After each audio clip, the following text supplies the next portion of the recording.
Voilà. Donc, comme vous le savez, nous allons avoir deux volets.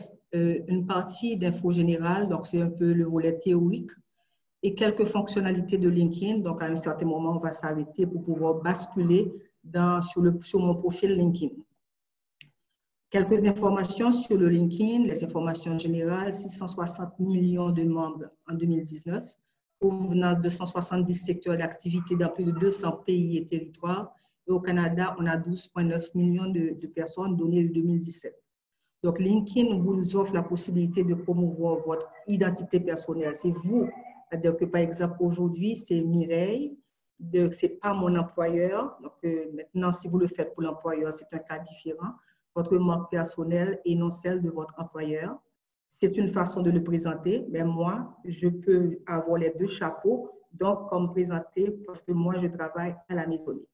Ça vous permet également de construire et de faire un réseau de contacts pertinents, de communiquer et de rester informé, de partager votre expertise 24 sur 24, 7 jours sur 7. C'est étonnant parce que des fois, il est en fin de semaine, samedi, j'envoie pratiquement une invitation et je suis vraiment étonnée de constater que les gens répondent. Les gens sont branchés LinkedIn. Donc, ça permet également de bâtir des liens avec les autres utilisateurs. D'abord, il faut créer le profil. Donc, il faut créer son compte LinkedIn, le prénom, le nom, le courriel, s'inscrire.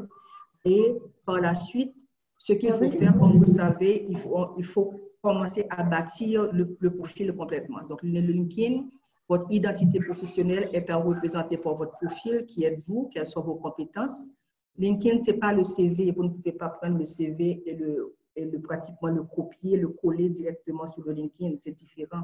Parce que LinkedIn, parfois, il faut vraiment faire des résumés pour que que ce soit plus percutant. Donc, maintenant, la photo de profil, c'est vraiment important. Il faut prendre des photos fantaisistes, il faut prendre des photos professionnelles. Si la personne, par exemple, il faut avoir le regard en face. Et ensuite, votre visage doit être bien apparent. Vous devez porter une tenue qui a un rapport avec l'emploi que vous recherchez. Bien entendu, vous pouvez toujours, si vous allez appliquer en assurance, en banque, etc., vous savez que vous devez avoir une tenue adéquate. Donc, voilà pourquoi on préfère vous le mentionner, mais cependant, prenez le temps d'observer le LinkedIn. Ça, c'est mon LinkedIn. On va en parler tout à l'heure parce qu'il y a quand même la barre de recherche, comme vous le voyez. On va parler du réseau, on va parler des emplois tout à l'heure. Et le LinkedIn, c'est un outil formidable. Il y a la possibilité, par exemple, de mettre une bannière ou une photo d'arrière-plan. C'est l'un des éléments principaux pour le profil ait l'air beaucoup plus complet. Et c'est modifiable sur un ordinateur de bureau. Donc, si vous voulez vraiment développer et mettre la bannière, donc pratiquement, c'est sur un ordinateur qu'il faut le faire.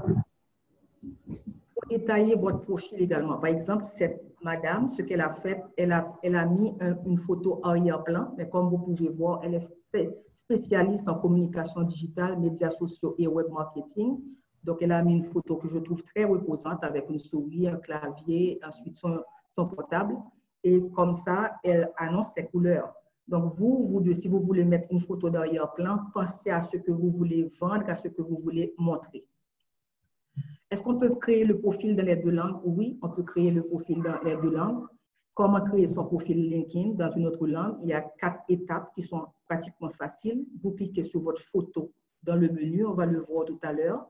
Vous cliquez sur « Ajouter une autre langue » dans la colonne de droite et puis vous complétez les champs, les langues, la langue, le prénom, etc. Et vous mettez à jour les informations du profil dans la nouvelle langue. Ici au Québec, comme il y a beaucoup de personnes qui parlent français et anglais, si vous voulez le mettre en anglais également, donc les gens qui sont francophones, l'avantage que ça donne, au fait, si un recruteur va chercher à partir des mots-clés, donc il va vous trouver beaucoup plus facilement si lui, il recherche dans la langue anglaise. Donc, voilà pourquoi c'est toujours recommandé d'avoir le profil un peu dans les deux langues. Après, vous ajoutez vos expériences professionnelles, vous décrivez votre parcours professionnel, votre poste actuel, quels sont les précédents, vous énumérez vos tâches.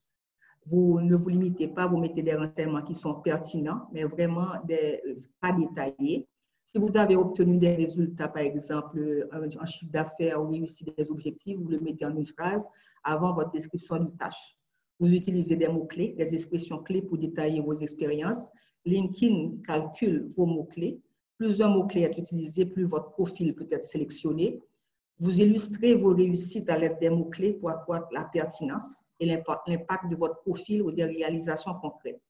Vous ajoutez le logo de l'entreprise si vous voulez. Donc, si vous avez une entreprise, oui. Si, par exemple, vous travaillez dans une institution, c'est bon, parce qu'automatiquement, ça va vous mettre en lien avec d'autres personnes. Quels mots-clés utiliser pour être retrouvé? Il y a des termes précis. Si vous savez qu'en mettant informatique, cela vous donnera des milliers de résultats, qu'est-ce qu'il faut faire? Il faut vraiment sérier l'information. Donc, par exemple, si vous mettez sécurité informatique, c'est ce que vous cherchez. Automatiquement, la sécurité informatique, ça va vous permettre pratiquement d'aller dans ce domaine, explorer ce domaine et de faire savoir aux employeurs que vous cherchez dans la sécurité informatique. On peut faire du name dropping également. Donc, par exemple, si vous avez travaillé pour des compagnies comme Bombardier, etc., vous pouvez toujours les citer parce que de toute façon, ça va attirer l'attention. Et puis, si vous avez, par exemple, des technologies où vos clients de renom, par exemple, des technologies que vous utilisez, quelqu'un qui est en architecture qui utilise le Revit, quelqu'un qui est en comptabilité qui utilise le SAL 50, vous êtes pratiquement en graphiste, InDesign, Illustrator. Donc, tout ça, ça va permettre aux gens de voir que vous maîtrisez les recruteurs, de voir que vous maîtrisez pratiquement ces logiciels-là et ça va vous donner un plus.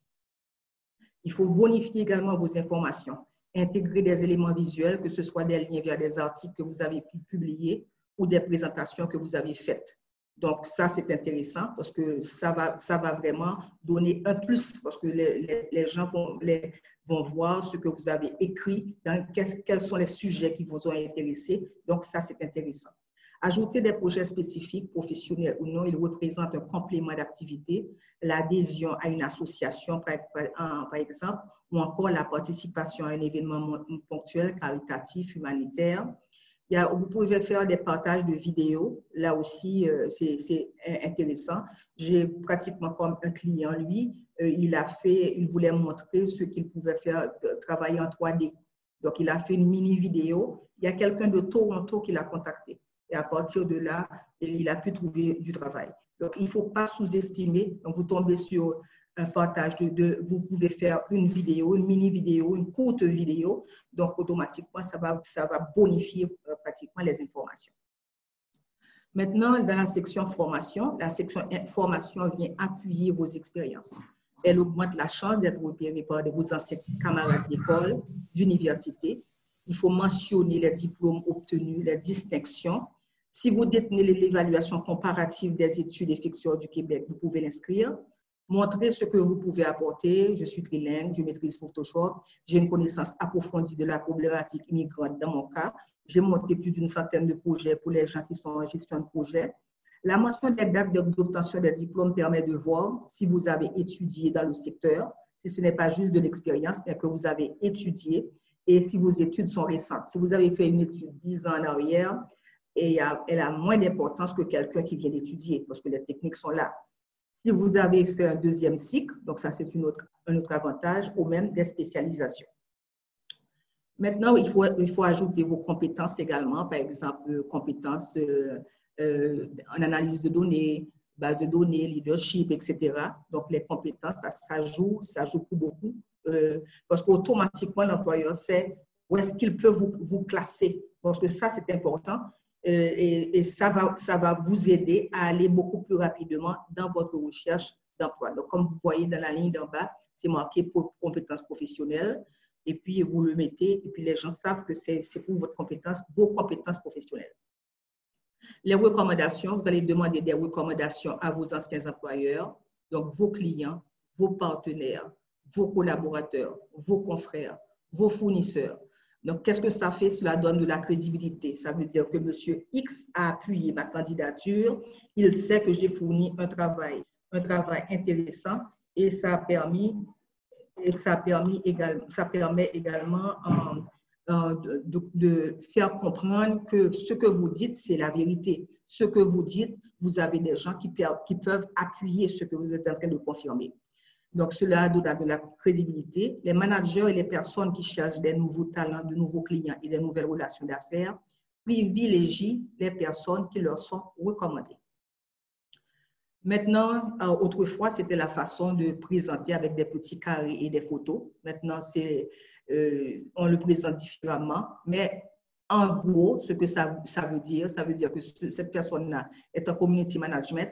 Voilà, c'est les compétences qu'elle a automatiquement. Donc, les personnes qui sont intéressées à trouver quelqu'un qui regroupe ces compétences, qu'est-ce que cette personne, les recruteurs vont faire? On va contacter le community management directement à travers LinkedIn.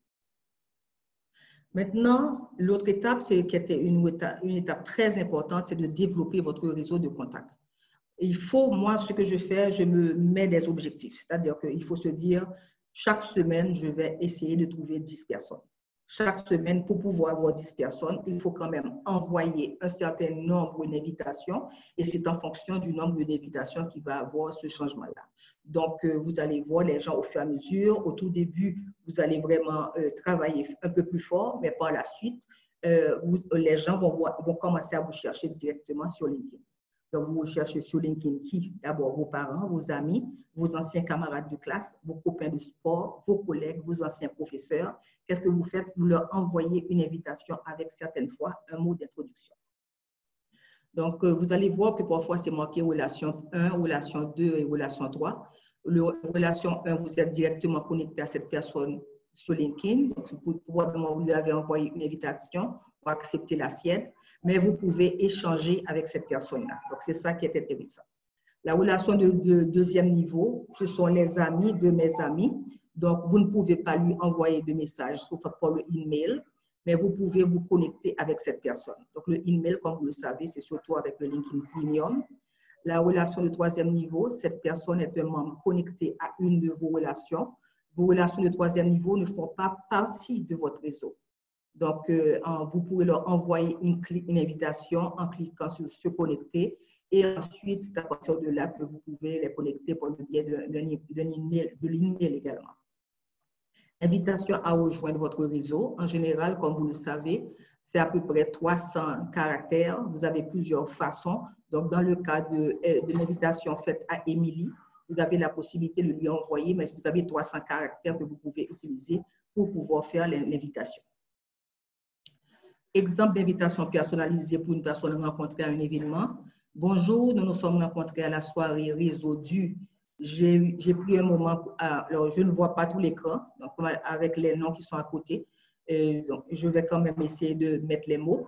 J'ai pris un moment pour discuter avec vous et j'aimerais garder contact avec vous, au plaisir d'échanger avec vous.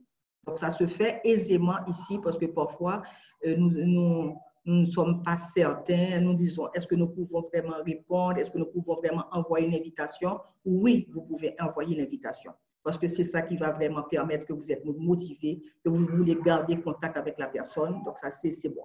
Maintenant, si vous partagez un intérêt commun, en surfant sur LinkedIn, j'ai découvert votre article sur. Donc, ce sujet me passionne également. J'ai beaucoup apprécié vos textes et j'aimerais pouvoir suivre votre actualité. Au plaisir de vous lire cordialement. Maintenant, une autre possibilité, personne avec qui vous avez des connaissances en commun. Je vois que nous connaissons tous le nom de la personne. Je suis intéressée à rejoindre mon réseau afin d'échanger. Bon, je n'ai pas vu le reste de la phrase, mais c'est ça. Vous dites à la personne que vous connaissez tous de la même personne et que vous aimeriez garder contact avec la personne. Maintenant, développer votre réseau de contacts, est-ce qu'il faut ajouter tout le monde? Non. Il faut être sélectif. Il faut vérifier le profil du contact. Est-ce que cette personne est en emploi? Est-ce que cette personne n'a jamais travaillé? Si la personne ne travaille pas, depuis combien de temps qu'elle ne travaille pas? Quelle est sa position géographique? Il faut équilibrer vos contacts. Si vous êtes ici au Canada, vous ne pouvez pas avoir 70-80% de votre portefeuille client de contacts en Afrique, par exemple. Il faut bien le balancer pour que vraiment les recruteurs sentent que vous êtes en train de vous intégrer au Québec. Et ensuite, comme je vous disais tantôt, ce n'est pas un problème de googler quelqu'un qui a écrit un article et de lui envoyer un petit mot. parce que ça va faire plaisir à la personne d'un côté d'agrandir son portefeuille client, mais lui aussi, il veut voir si vous êtes quelqu'un d'intéressant. C'est un win-win situation, ça veut dire que c'est gagnant-gagnant. Le domaine d'activité, si la personne fait quelque chose de diamétralement opposé à ce que vous faites, donc là, il faut réfléchir. Donc, mais ça ne vous empêche pas de l'avoir, mais cependant, vous n'allez pas avoir 10 personnes, 15 personnes, par exemple, dans l'océanographie. Donc, ça, ce serait intéressant à voir. Quelles sont les relations que vous avez en commun avec cette personne-là? Et puis, on voit si, par exemple, la personne n'a pas pris le temps de bâtir son profil, tout ce qu'on vient de vous dire là, ça veut dire, ça voudrait signifier que si par la suite, si moi, je lui demande une invitation, peut-être qu'il y a un effort qui ne va pas être fait pour cette personne-là. Voilà pourquoi c'est important que vous puissiez vraiment détecter quelles sont les personnes qui ont un profil élaboré et ça va vous permettre de prendre les décisions et de choisir les bons contacts. Il faut être actif sur LinkedIn parce que sur LinkedIn, on va le voir tout à l'heure dans mon LinkedIn à moi, il faut liker, il faut partager. Quand c'est l'anniversaire professionnel de la personne, il faut lui envoyer des informations, un petit mot. Donc, joyeux anniversaire, vous avez déjà 10 ans à la Banque Royale. Donc, félicitations, bonne continuation. Vous avez plusieurs façons de le formuler. Il faut publier du contenu. Donc, vous pouvez aller chercher des articles qui ont un rapport avec votre profil, votre secteur d'activité également, et vous le publiez. Vous laissez un commentaire pertinent sur une publication. Vous évitez la polémique. Donc, quand il y a une discussion, ce qu'on appelle échange au Québec, ce n'est pas une discussion vive où on est en train de dire n'importe quel mot, mais c'est une discussion, un échange. Donc, vous pouvez relancer l'échange pour dire qu'est-ce que vous pensez de cette affirmation? Qu'est-ce que vous pensez? Vous relancez l'échange et ça va permettre à ce moment-là de garder pratiquement la discussion, l'échange. Et de toute façon, dans ce genre d'échange, il y a beaucoup d'informations qui ressortent. Il faut faire un appel à l'action, par exemple, à la fin, est-ce que vous pourriez vous abonner à mon compte? Est-ce que vous pourriez me mettre en contact avec un RH? Donc, ça aussi, c'est possible. Est-ce qu'il y a des ouvertures dans votre institution, dans votre entreprise? Donc, ça, vous pouvez également annoncer. Que cherchent les recruteurs? Les recruteurs aiment contacter des candidats qui démontrent de l'expérience, une stabilité de parcours, des personnes qui sont dans le site, donc un jour ils sont dans une compagnie, donc 6 mois après ils sont dans une autre compagnie. Parfois, ça peut créer une certaine réticence chez le recruteur. Donc parfois, le recruteur, lui, il a un remplacement de maternité, un mandat pour une période de temps. Donc voilà pourquoi il va aller vous chercher. Les recruteurs peuvent s'informer de la quantité, de la qualité des contacts, ce qu'on vient de voir. Donc, si vous devez vous vérifier que cette personne-là, au niveau des photos qu'elle met, et même sur son Facebook, parce qu'ils vont aller regarder, donc ça aussi, vous devez faire attention, parce que quand même, vous êtes en train d'ouvrir votre flanc pratiquement, quand le recruteur, lui, il va aller regarder. Donc, ce serait bien que vous puissiez vérifier tout ça. Et ensuite, comme je vous disais tantôt, il faut avoir un certain nombre de contacts. Votre réseau de contacts, il est recommandé d'avoir un certain nombre de contacts, environ 50, pour que l'employeur commence à s'intéresser à votre profil. Il y a plusieurs articles dessus. Vous pouvez aller les regarder. Ensuite, les recruteurs et professionnels de RH des entreprises, vous pouvez il ne faut pas oublier, lorsque vous sortez, vous avez fini de faire le contact, de vous abonner à la page de l'entreprise parce que le recruteur, lui, il va vouloir savoir, est-ce que vous vous intéressez à la Banque TD? Est-ce que vous vous intéressez à Desjardins? Qu'est-ce qui prouve? Parce que si vous ne suivez même pas l'entreprise, ça veut dire que vous n'êtes pas au courant des sujets qu'ils présentent, des produits et services qu'ils ont, des nouveaux produits qu'ils sont en train de présenter sur le marché. Donc, ça, ce n'est pas intéressant.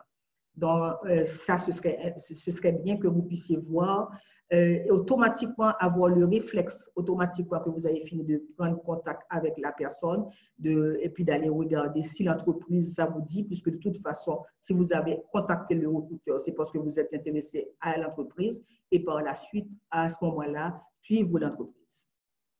Les hashtags sur LinkedIn.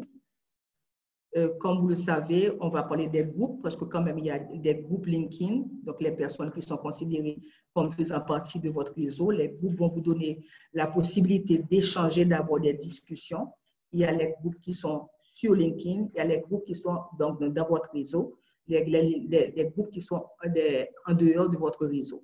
Ce sont des personnes qui sont considérées comme faisant partie de votre réseau quand vous êtes membre d'un même groupe. Donc, on va voir ça tout à l'heure. La section L'essentiel sur le profil de membre affiche les groupes auxquels vous appartenez tous les deux. Ensuite, il y a ceux qui sont en dehors de votre réseau, les membres de LinkedIn qui ne font pas partie des catégories ci-dessus. Comment bien utiliser les hashtags? Donc, comme vous le savez, quand vous allez sur la page d'accueil, vous allez trouver un espace où c'est marqué hashtag. Donc, comme vous avez vu la flèche jusqu'en bas, en découvrir plus, ça aussi tout à l'heure, on va le découvrir.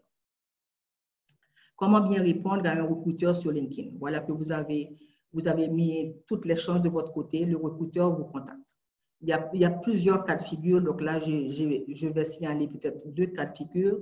Un recruteur vous contacte via LinkedIn. Si l'entreprise vous intéresse, mais pas le poste, bonjour, merci de m'avoir proposé ce poste. Je suis à la recherche de nouvelles opportunités, mais je cherche surtout un emploi qui me permettrait de travailler de la maison, augmenter mon expérience en marketing, avoir un salaire d'au moins, etc.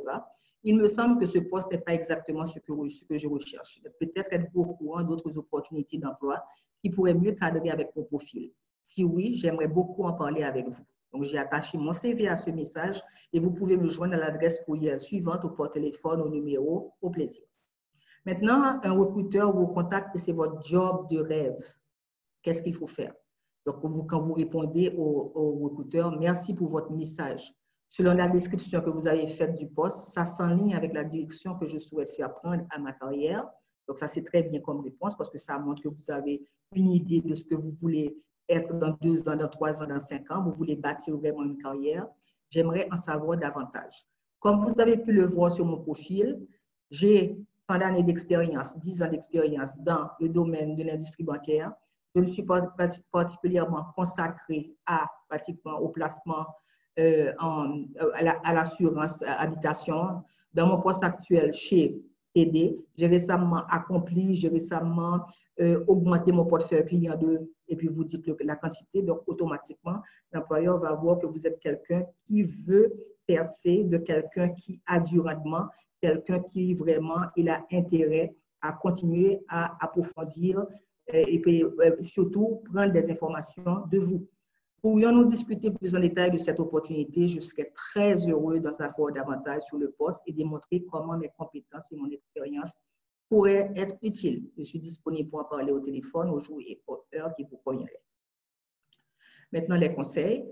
Plus vous avez des contacts, plus vous avez des possibilités d'apparaître dans les résultats de recherche. Il faut respecter les codes culturels du marché du travail québécois. Donc, il y a plusieurs codes. Je vous inviterai à aller regarder sur Google. Mais cependant, il y a vraiment des codes culturels au Québec qu'il faut respecter. Les gens considèrent la religion comme étant un sujet tabou. Donc, ça aussi, parce que ce n'est pas nécessaire de le mentionner sur LinkedIn. Il ne faut pas mélanger votre vie professionnelle et votre vie personnelle. Soyez certain que toutes les descriptions de tâches et même les titres des postes sont bien traduites et que le jargon que vous utilisez, c'est un jargon qui est utilisé au Québec. Donc, ça va être important. Il faut mettre à jour votre profil. Vous venez de faire une petite formation ou bien de suivre plusieurs webinaires. Donc, vous venez de faire un AEC, donc il faut l'ajouter. Ça va montrer, premièrement, que vous ne restez pas, vous n'êtes pas vraiment au statu quo, mais vous voulez avancer dans votre carrière. Et ensuite, ça donne beaucoup plus de confiance aux recruteurs. On peut aussi venir visiter votre profil pour curiosité, mais vous aussi, vous pouvez en faire de même. Et dans les options de confidentialité qu'on va voir, vous pouvez mettre votre profil en mode privé lorsque vous allez visiter leur page. Quand vous faites des publications, donc les conseils 3 au niveau de la publication, il faut commencer sa publication par une phrase qui accroche, parce que c'est ça, et le monde va vite, et quand vous mettez une phrase qui accroche, qu'est-ce qui va se passer? Ça va permettre d'attirer l'attention et le visiteur, lui, il va aller regarder ce que vous avez écrit et éventuellement, il va peut-être s'abonner, vous demander comme l'invitation, plusieurs réactions, donc ça dépend de la personne. Vous pouvez désactiver les diffusions d'activités, sélectionner qui peut voir votre flux d'activité également Il faut modifier la visibilité de votre photo de profil. Donc, comme je vous dis, je ne vois pas tout. Donc, je vais demander dans la partie quand on va aller sur le LinkedIn, d'enlever les images ou bien les noms des participants parce que ça va nous permettre d'avoir le plein écran. Quand vous publiez, ce sont les commentaires qui ont le plus de points parce que les commentaires, cela veut dire que la personne a lu tout l'article, la personne est intéressée au domaine et la personne opine en envoyant un commentaire. Et les hashtags sont bons, donc, mais il ne faut pas en mettre trop. Et alors, pour pouvoir revenir, les commentaires, il y a les likes qui ont moins d'importance et les partages encore moins. Les hashtags sont bons, mais il ne faut pas en mettre trop. On dit que la première heure de publication, c'est celle-là qui est la plus cruciale. Donc, quand vous venez de poster l'article, automatiquement, donc vous allez savoir avoir des likes. Bien entendu, nous sommes dans un monde actif. Il se pourrait qu'il y ait des personnes qui regardent leur LinkedIn seulement le soir. Donc, ça se pourrait. Mais en général, bon, c'est ce qu'on dit. N'hésitez pas à taguer des experts s'il le faut. Donc, le tag, ça fonctionne également, environ 5. Il y a le LinkedIn Premium. Avec le LinkedIn Premium, vous avez la possibilité de voir qui a consulté mon profil, envoyer un message directement, un credited mail. Vous avez droit à des vidéos de cours en ligne, vous avez droit à des statistiques. Et cependant, comme vous le savez, il y a des coûts qui sont reliés à l'utilisation du LinkedIn Premium. Et on donne parfois un essai gratuit. Donc, allez voir au niveau de l'essai gratuit également. Donc, on dit que personnaliser l'URL de votre profil public, c'est intéressant parce que ça permet de vous trouver directement. Cliquez sur l'icône, vous cliquez sur voir le profil, vous modifiez le profil public et l'URL dans le module de droite et vous êtes redirigé vers la page préférences. Ce qui est intéressant, c'est que par exemple, moi, j'ai mireille.mirambeau, donc linkedin.com, et puis mon nom. Donc, si quelqu'un me cherche, automatiquement, la personne va pouvoir me trouver. Donc, la prochaine étape, il faut rechercher des recruteurs, il faut trouver des offres d'emploi. Nous allons aller vers la partie pratique. Oui, on va prendre une petite pause de 1 minute ou 2 là.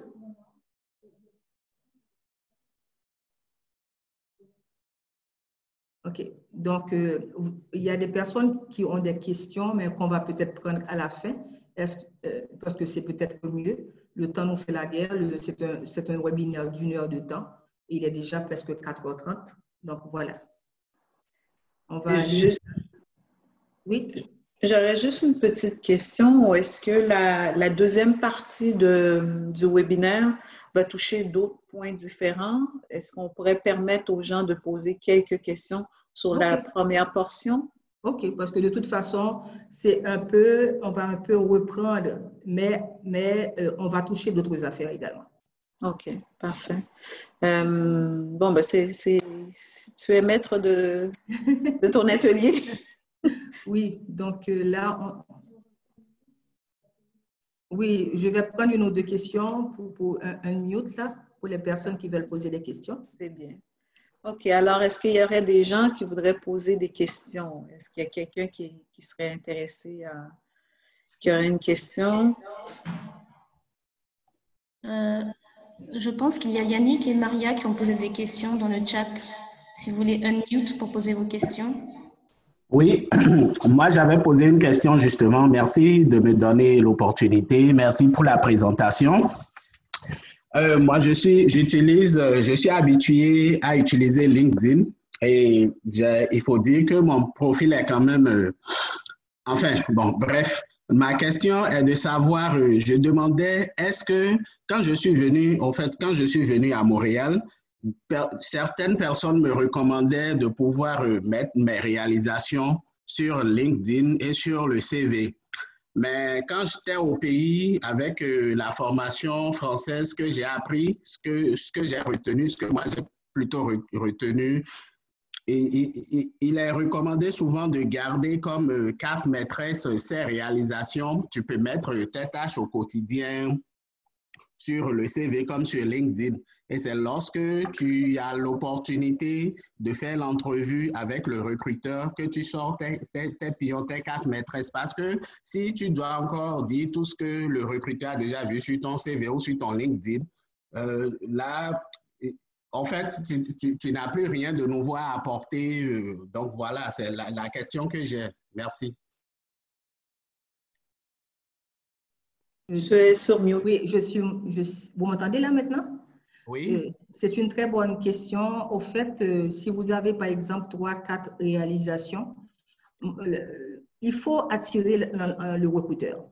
Il faut attirer le recruteur. Vous pouvez ne pas mettre les 4 réalisations, mais au moins vous en mettez une qui soit percutante. Et ça va permettre à ce moment-là au recruteur d'être intéressé davantage à votre profil. Parce que, comme je le dis, on a beaucoup de on dit, on m'a dit, mon frère m'a dit, mon cousin m'a dit, mais cependant, oui, vraiment aller chercher, aller comprendre vraiment ce que le recruteur cherche et à partir de là, vous allez pouvoir bonifier votre LinkedIn, donner un LinkedIn avec un percutant et qui va permettre que le recruteur soit intéressé à aller vous chercher. Donc, OK, merci. Ben oui, on va aller vers le profil LinkedIn un petit moment. Donc là, je vais sortir pour pouvoir rentrer sur mon profil perso.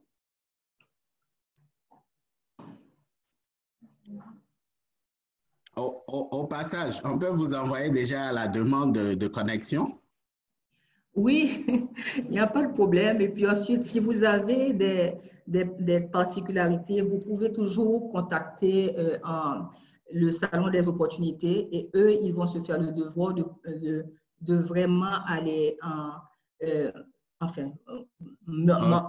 rediriger l'information pour moi. Et oui, bien sûr. Oui, c'est ça. Sans problème. Super. Merci. Est-ce que vous voyez mon profil LinkedIn? Non, on voit encore la présentation. Donc, prochaine étape.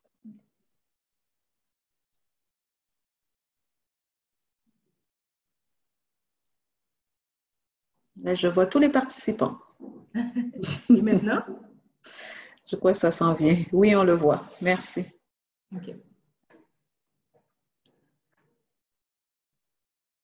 On va aller d'abord, parce qu'il y a la partie réseau emploi, on va parler après, voir le profil. Donc, je vais vraiment vérifier, voir avec vous comment on peut il faut que ce soit vraiment bonifié. Donnez-moi 2 secondes.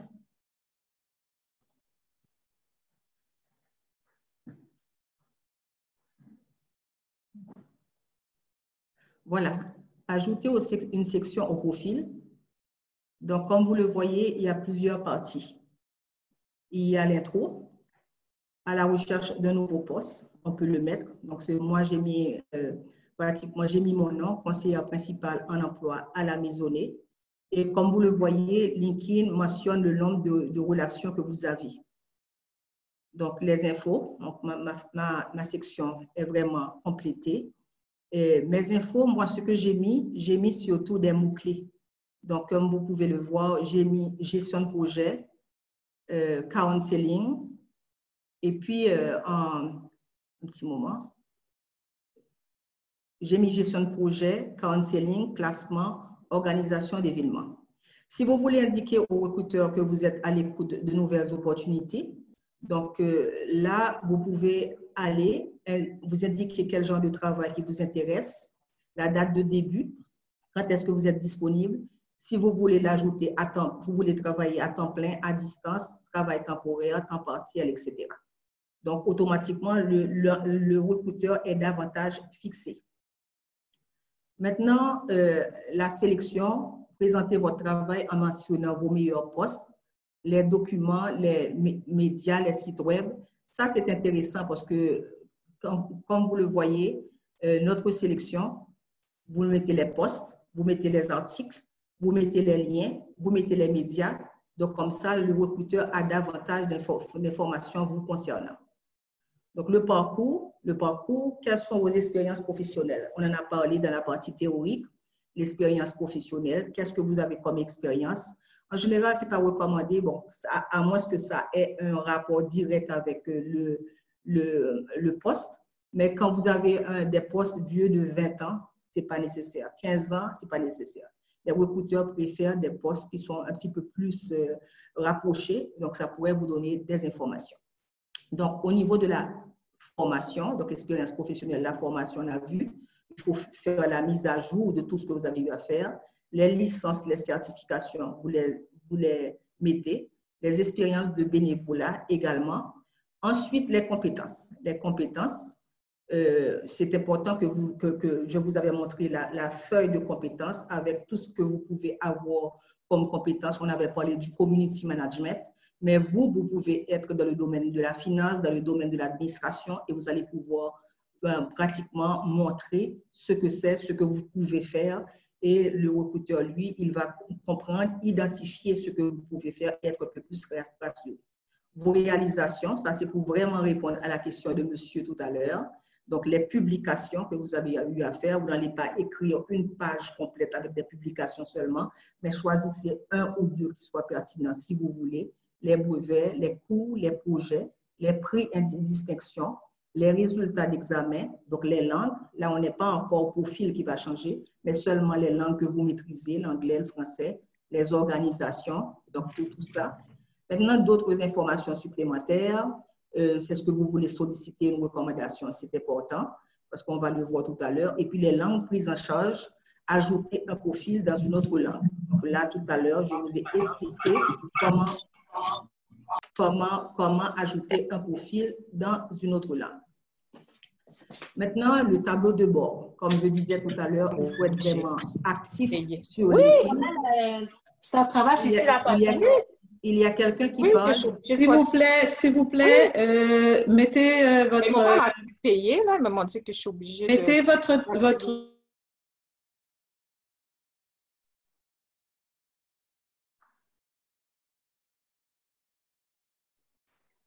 Mireille, tu peux démuter ton micro. Merci. Est-ce que vous m'entendez? Oui, là, maintenant, on t'entend. Ça va. OK. Donc, il y a le tableau de bord.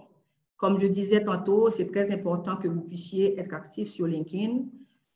Si vous avez, par exemple, lu un article qui est intéressant et vous êtes sûr de l'article, que ce soit au niveau de... C'est la presse qui a fait sortir une note, c'est Harvard Business Review qui a fait sortir une note, c'est lesaffaires.com qui ont fait sortir une note, un article, The Economist. Donc, qu'est-ce que vous faites? À ce moment-là, vous pouvez le mettre. Quand il y a l'anniversaire de professionnels, vous pouvez l'ajouter. Ce qui se passe, par exemple, j'envoie l'information je fais des félicitations à cette personne, automatiquement, qu'est-ce qui va se passer? Cette personne, tous les amis qu'elle a vont se tourner vers moi et vraiment aller dire qui est cette personne, etc. Bon, pas tout le monde, là, mais quelques personnes peuvent le faire et ça peut agrandir votre base de contact au niveau de LinkedIn. Donc, par exemple, au niveau de là où je travaille, ils ont des offres de la semaine. Chaque semaine, ils ont des offres donc, que nous recevons et que nous partageons sur LinkedIn et sur notre compte Facebook. Donc, automatiquement, ce qui a consulté votre profil, LinkedIn envoie un petit rapport de fin de mois, mais ce n'est pas très détaillant, comme si vous aviez un LinkedIn Premium. Et puis, le nombre de personnes qui a vu le dernier post que j'ai mis il y a peut-être un jour ou deux. Et puis ensuite, les 49 apparitions dans les résultats de recherche des gens qui étaient intéressés à savoir qui est-ce que je suis. Si vous voulez avoir des informations concernant les salaires, donc là aussi, vous pouvez quand même aller sur les salaires, regarder si votre salaire est comparable à celui d'autres professionnels. Mais faites attention, par exemple, là, on parle de la baie de San Francisco. Peut-être que ce n'est pas pour... Et n'oubliez pas que LinkedIn est américain, donc il faut aller adapter ça à ce que vous avez ici. Donc, on va continuer. Maintenant, mes expériences, conseillère principale en emploi à la Maisonnée, là où je suis, avec une description détaillée. Et puis ensuite, j'ai travaillé à la Banque Royale et j'ai travaillé comme directeur de marketing ailleurs. Donc, tout ça réuni, ça leur donne des informations un peu plus détaillées et plus complètes de moi. Il y a également, là où j'ai fait la formation, il y a l'Université de Montréal. Alors, ce que j'ai oublié de vous dire, si vous voulez ajouter une information, il faut utiliser le plus Si vous voulez enlever, il faut utiliser le crayon. Donc, en Université de Montréal et puis Boston University, parce que moi, j'ai étudié en gestion de projet aux États-Unis et puis j'ai étudié chez des sœurs françaises. Donc, là, j'ai fait un petit résumé, comme vous voyez, c'est très succinct. Et puis, les expériences de bénévolat, si vous êtes dans un conseil d'administration, donc ça aussi, ça va donner un plus. Les recommandations, donc ce sont des personnes qui ont vu que, par exemple, que j'avais le sens de l'organisation des événements, que j'avais le sens de l'organisation des événements, que donc la personne voit que j'ai pratiquement la planification stratégique. Qu'est-ce que la personne va faire? Elle va nommer, elle va dire que je suis capable de faire ce travail-là. Quand vous mettez voir plus, donc automatiquement, ça va donner un peu plus d'informations sur toutes les personnes qui ont été vraiment mettre des informations, event planning, social media, event management, etc. Et il y a les personnes qui peuvent écrire également des recommandations. Donc, il y a les réalisations, les langues que je parle, les projets sur lesquels je travaille, vous pouvez le mettre là. Et vos centres d'intérêt. Vos centres d'intérêt, quand vous allez trouver un recruteur, quand le recruteur voit que même pendant vos périodes creuses, vos périodes de loisirs, vous êtes par exemple un ingénieur industriel, vous vous intéressez à ce qui se passe dans l'industrie, eh bien, ça veut dire le recruteur va voir que c'est quand même intéressant parce que vous êtes en train de vous développer constamment. Vous ne restez pas, vous ne faites pas du surplace. Donc, comme je vous disais, au niveau de l'accueil, on a quand même plusieurs affaires, mais je vais en découvrir plus quand vous parlez du hashtag. Donc, vous allez pouvoir trouver des hashtags. Mais ce sont des hashtags de LinkedIn et ça permet également, vous allez sur les hashtags, donc là, et vous allez pouvoir trouver des informations, des hashtags donnés par LinkedIn directement, personal development, personal branding, motivation, etc. Donc, ça dépend du secteur où vous voulez appliquer. Donc, moi, ça donne également des informations assez pertinentes puisque vous pouvez aller regarder et vérifier ce qu'ils disent de ce secteur-là. Maintenant, le réseau, c'est pratiquement, comme je vous disais, il faut aller regarder, c'est un petit peu lent, mais ça s'en vient là, l'ordinateur. Voilà, vous avez quand même la possibilité d'accepter la personne ou de ne pas l'accepter. Donc, il y a les personnes que je suis, il y a les pages, il y a les hashtags, il y a les relations que vous avez. Donc, moi, j'ai à peu près 1380 connexions. Il y a des connexions en attente. Donc, votre réseau, il faut le développer de façon continue. Maintenant, les emplois. Les emplois, on va y aller. On va parler de la barre de recherche tout à l'heure, mais vous pouvez chercher de différentes façons. Par exemple, vous pouvez chercher comme agent de bureau, gestion de projet, conseiller principal, vous cherchez dans la zone de Montréal. Donc, automatiquement, agent de bureau. Donc, automatiquement, qu'est-ce qui se passe? Le LinkedIn va vous diriger, va vous permettre de trouver des recruteurs, des postes, des offres d'emploi. Et comme vous voyez, pour celui-là, il y a quand même Desjardins qui a un poste. Donc, qu'est-ce que vous pouvez faire? Vous pouvez postuler directement. Il y a ce qu'on appelle la candidature simplifiée. Donc, vous allez avoir à côté d'un poste, je vais essayer de trouver un pour pouvoir vous le montrer. Mais il y a à côté d'un poste, il y a un petit « in » là-dedans. Donc, quand vous cliquez dessus, qu'est-ce que ça fait? Bon, il n'y en a pas tellement là. Donc, qu'est-ce que ça fait? Ça vous redirige automatiquement vers la compagnie et ça prend votre profil, ça dirige votre profil vers la compagnie et la compagnie reçoit directement. Donc, ça, c'est très intéressant parce que ça vous permet d'aller plus vite. Donc, c'est pour ça qu'on dit que c'est une candidature simplifiée. À part de ça, il y a quand même les groupes, comme je vous avais dit. Donc, c'est dans le plus que vous voyez là, il y a le learning parce qu'avec le LinkedIn Premium, vous avez la possibilité de faire des formations. Les formations sont données. Vous pouvez aller vérifier quel type de formation qui vous intéresserait. Et également, vous avez des groupes. Donc, les groupes, si vous êtes par exemple dans un groupe de finance, dans un groupe où les gens sont intéressés à pratiquement faire du co-développement, où la personne est des gens qui sont en informatique, etc. Donc, ça va vous aider énormément parce que les groupes, ça veut dire que ce n'est pas une seule personne, c'est 10 personnes.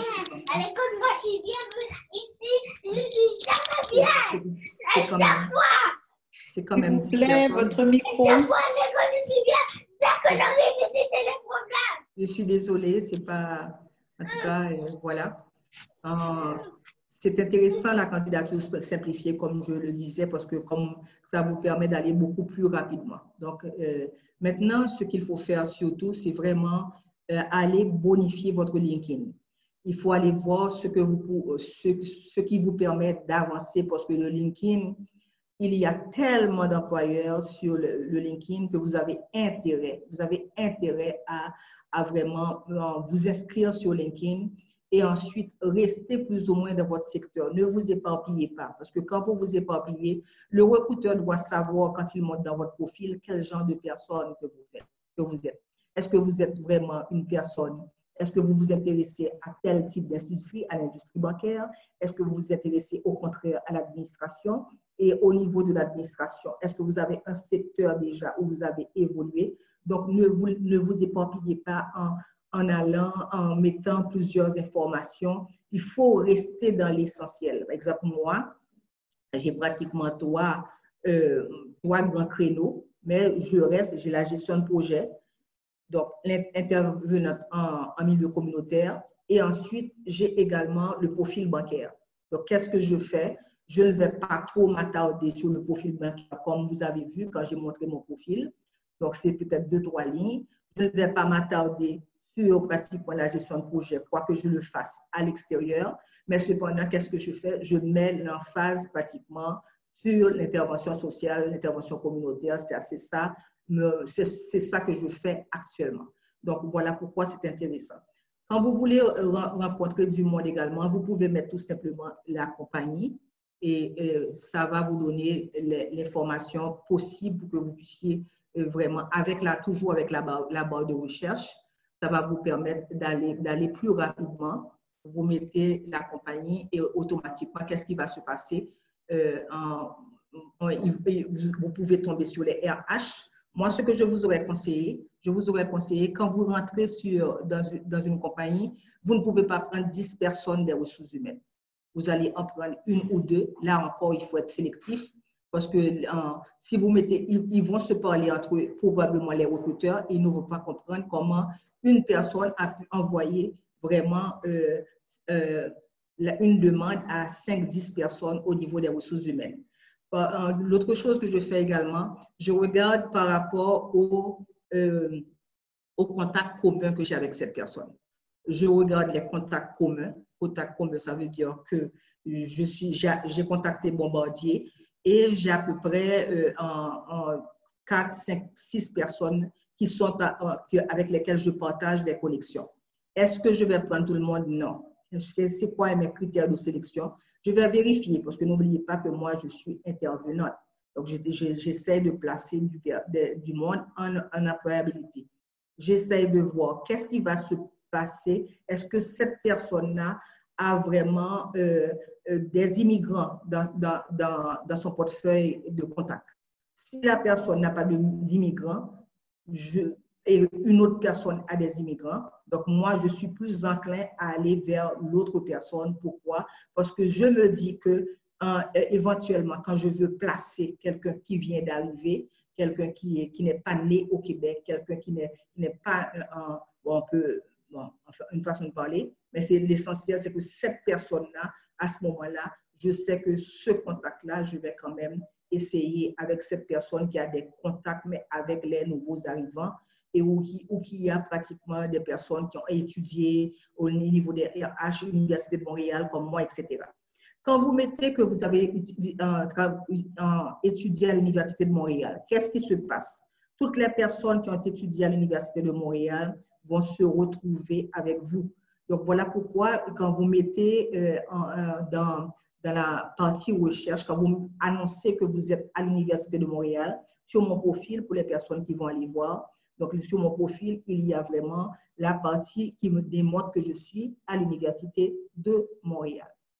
Donc, pour revenir à cette section-là qui est encore sur l'écran, postuler, vous postulez et le plus souvent, comme vous voyez, il y a 6 populations.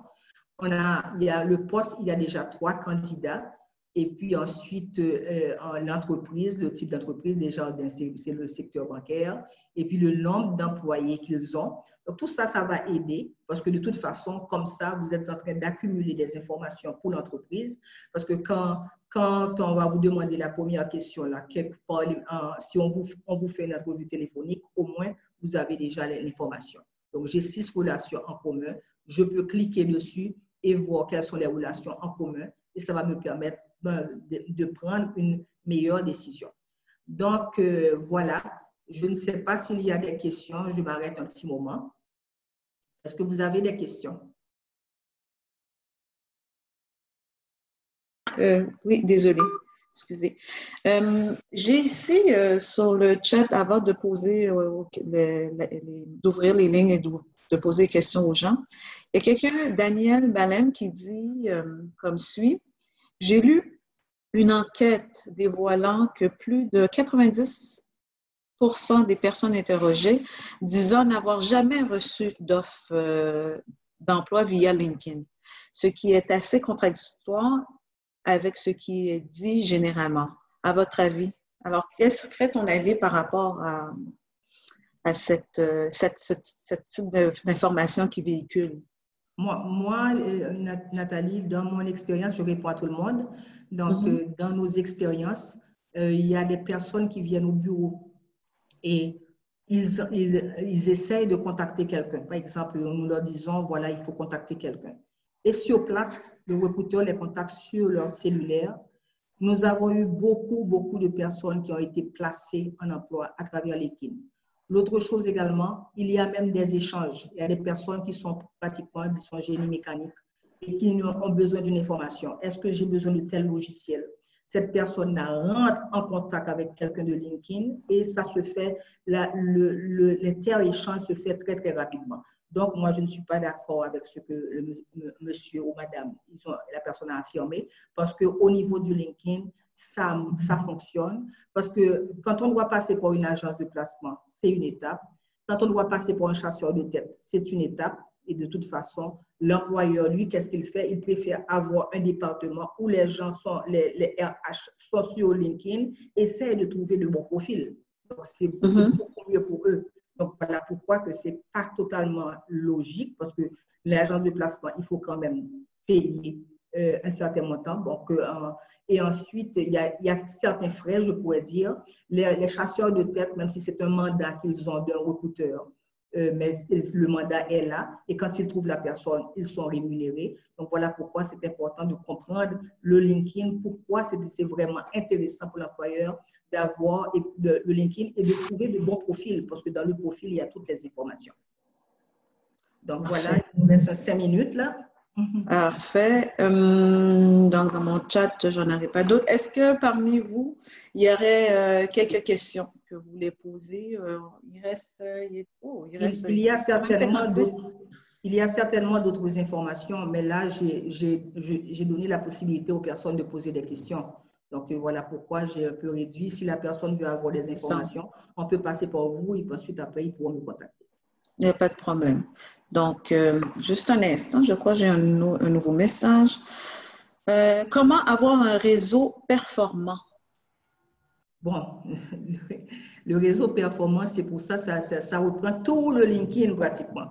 Parce que le réseau performant, il faut voir si vos contacts, ce sont des contacts des personnes qui travaillent, des personnes qui sont actives sur leur LinkedIn, le nombre de contacts qu'ils ont au niveau de leur réseau s'il le faut. Mais surtout, moi, des fois, j'envoie un message.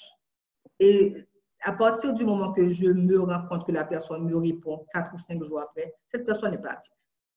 Elle n'est pas active parce que le LinkedIn fonctionne. Donc, il faut que la personne puisse répondre rapidement parce qu'on est en mode, pratiquement, on a un pays où il y a plusieurs saisons, on a des périodes où il y a des recrutements un petit peu plus actifs que d'autres périodes. Il faut que la personne soit active. Donc, en fonction de ça, il faut bien bâtir son réseau de contact. Il faut prendre des personnes du secteur qu'on est en train de convoiter et ça va vous permettre de pouvoir aller beaucoup plus rapidement, de faire de grandes enjambées à partir de ça. Donc, le réseau performant, oui, la personne doit être active, la personne doit avoir un profil solide. Si la personne, comme je disais tantôt, a un profil comme ça, là, qui a 2-3 phrases, ça veut dire qu'il faut hésiter avant d'aller prendre cette personne sur votre LinkedIn. Non, ben c'est parfait. Donc, actuellement, on n'a pas plus de questions et le temps file. Il est déjà 16h58. On arrive bientôt à la toute fin aussi du salon. Donc, Mireille, j'aimerais te remercier pour cet atelier. Je voulais prendre la parole, si vous me permettez. Oui, bien sûr. Monsieur Jean-Pierre? Oui, c'est bien moi. Parfait. Je voulais remercier Mireille pour ce brillant exposé. Je suis employeur, recruteur au niveau de Gexcel Télécom. Et je vois en effet, il y a un point que nous regardons juste pour accentuer ce qu'elle a dit.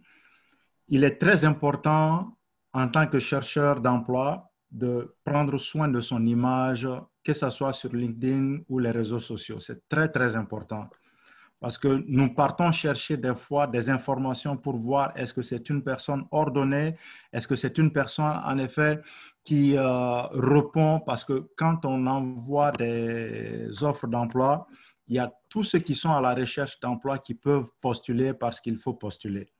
Mais c'est souvent ton profil et ce que tu mets dedans qui nous pousse à savoir que lui, il correspond réellement au poste cherché parce qu'il a ceci et cela dans son profil qui répondent à certains éléments clés de l'offre d'emploi. Donc, c'est très, très important et je remercie Mireille d'avoir ressorti également ce côté dans son exposé. Merci Jean-Pierre. Merci. Donc, merci, monsieur. Je ne sais pas si Nathalie veut que je dise un petit mot, le mot de la fin. Oui, bien sûr. Donc, vous êtes chercheur d'emploi. Vous êtes vraiment, il faut être actif sur votre LinkedIn. Il faut aller chercher du monde. Par exemple, moi, je lis des articles. Je recommande à quelqu'un qui est dans le domaine de la formation des enfants. Allez prendre le journal, le magazine Naître et Grandir. La personne qui écrit l'édito, là, l'éditorialiste, il faut aller la chercher parce que ça va vous donner des informations.